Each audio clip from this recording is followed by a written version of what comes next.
For example, what I can do is I can socially compare myself with other people that are less well off as me. For example, I can look at a fat person and say, oh look, this person is all fat and I'm skinny, or I'm fit, and therefore I'm better. And I can use that to make myself feel superior and better about myself. And that's a form of self-enhancement. Another way of self-enhancement is what you see with sports teams. You see all these crazy hooligans and fans shouting around and cheering for this team. And the way that I can self-enhance is to become a fan of these teams. Like if I see a team and it's one of the best teams, or I think it's one of the best teams, with all these great athletes, I can put on a shirt of those people and I start cheering for them. And in that moment, I'm a fan of this sports team. And when the sports teams win, I win as well, because I'm a fan of the sports team. The same could be said about branding. For example, if you see this really cool, stylish brand, you see it on TV and it looks really stylish. You see these prettied up models walking around in it, and you think, wow, that's really cool brand. If I have that brand, then I will feel better about myself, because I'm also one of these cool and stylish people. Self-enhancement can also show up in social interaction. For example, I may get together with a couple of my friends and we just start gossiping about someone else, and we can agree about what a fool that other person is for what he had done, and basically we can create a sort of us versus that other person that is so stupid, and we can feel superior. And even with that other person agreeing with us, it makes it even more powerful, because now we have someone else confirming and supporting the self-enhancement, which just reinforces the strength of it, basically. And now a lot of these things, they may sound a little bit foolish actually. They don't really contribute anything to your life, but I wouldn't go into this whole thing about making it wrong and, oh, self-enhancement is bad, because I think everyone engages in it to some sort of extent. It's more about just observing where you do it and where where it can be destructive in your life, because gossiping about other people is not the most healthy thing. And also looking at another person and seeing them as inferior and myself as superior, that is going to create well, it's not going to be the most helpful way of relating to that other person. And it's also not about completely ridding yourself of it, it's just becoming aware of it, because I still catch myself doing these types of things all the time, and whenever I notice it, I'm like, oh, there I go, I'm self-enhancing again. Well, I guess I'm still human, I guess I'm still insecure about things, I guess I still have a need to have myself look better than another person in order to feel better about myself, and basically just become okay with it. And I find that the more I take that sort of mellow approach to it and just relate to it, oh, I'm just human, that can happen, and the more I can spot it, the more I can eliminate it. But at the same time, I don't make it into a quest about perfection.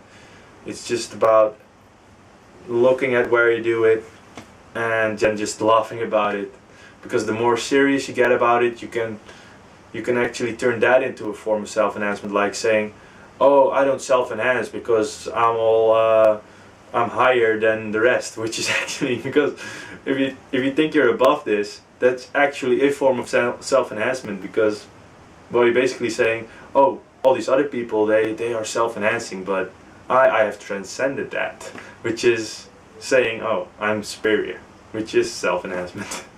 The truth is, we like self-enhancement. I mean, I like it when someone says to me like, oh, you're really good at this. Oh yeah, thanks. That helps to enhance my sense of the ideas that I have about myself, and it helps me to feel better. But I think that most of this whole self-enhancement notion just has to do with wanting to have approval and social acceptance, because the more I can get approval from other people and social acceptance and feel secure about myself, the more I will be able to fit in. And we like to self-enhance simply because we need social acceptance. We have a need for that. We like approval from other people's. We like being popular and having lots of friends, and we like having social connections. And basically what we learn is in our culture is if you want to have friends, you have to look good, you have to present a representable image, and that's why you load up your best pictures on Facebook, and you when you wake up in the morning, you dress up, you put on nice clothes.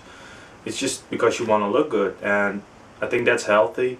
But I think it can take, if it takes on an extreme where you actively trying to look good and it goes at the expense of other types of values. I think that can have negative consequences if you place it in your hierarchy of values at the utmost top, and you focus a lot upon it, and you just focus too much on making a good impression and having yourself look good.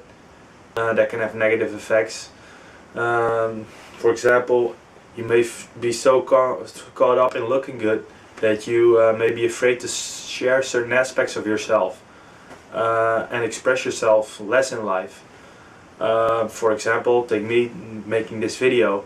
When I was editing the first couple videos, and I was looking back on them, and I was like, oh, people are gonna watch this, people are gonna judge me on this, and basically I was kind of a little bit hesitant to upload the first video because I'm gonna be socially judged by other people, and they may talk trash, they may like it, they may be totally indifferent about it, and basically all those things gonna attribute to me either looking good or not looking good and being concerned about that.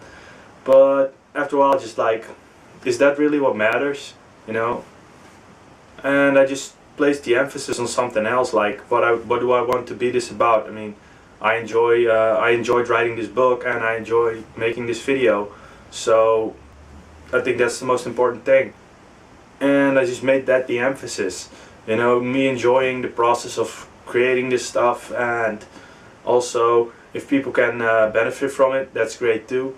So basically I just shifted the focus on me enjoying this video and creating this content, as well as hopefully providing valuable insights to anyone who might learn anything from this, and just making those two things the focus, just enjoyment of the making of it, and contributing to anyone who wants to learn from it, and just being indifferent to like how other people are going to perceive it. I mean, everyone's going to have an opinion about it, and all those opinions, I mean, I don't have any control over those opinions, so might as well just leave it, you know. Okay, to wrap up this video, I think both of these two processes of self-verification and self-enhancement can be empowering to watching yourself and just notice where you're engaging in them. And with self-verification, just focusing on using a little bit less selective attention in confirming your own ideas, and also to stay more open-minded and listen to other perspectives that are out there. And second, for self-enhancement, just to see like where am I seeking approval, where am I overly concerned about presenting a good image, how am I relating to the world in a way that makes me feel superior and the rest inferior, and how can I see like where that motivation is leading me and where it's coming from. I mean, most of the times these types of motivation to feel superior, they just come from a place of insecurity and a place where self-esteem has been hurt.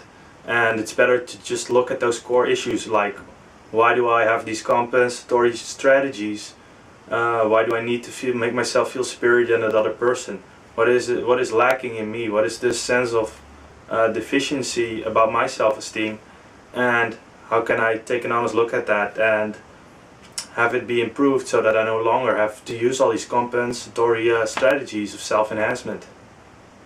And finally, see where self-enhancement is limiting you in expressing who you are. Like I said, I could have recorded the first video and look back on it and decide, oh, maybe it's not such a good idea to put the video in there because people are going to see me associate this with the book, and I could have just hid behind the text of writing down a book, but I'm like, no, I'm just wanting to share this, and I think doing it with these types of videos can make it be more interesting. So and also to just give it a more personal twist where I can share personal stories, and I just want it to be about that, you know, and not care so much about what other people, whether they will be judging it or not, whether they think it's good, whether they think it's bad. I mean, everyone's going to have an opinion and they're entitled to that opinion, but it doesn't have to influence like how I feel about myself. I mean,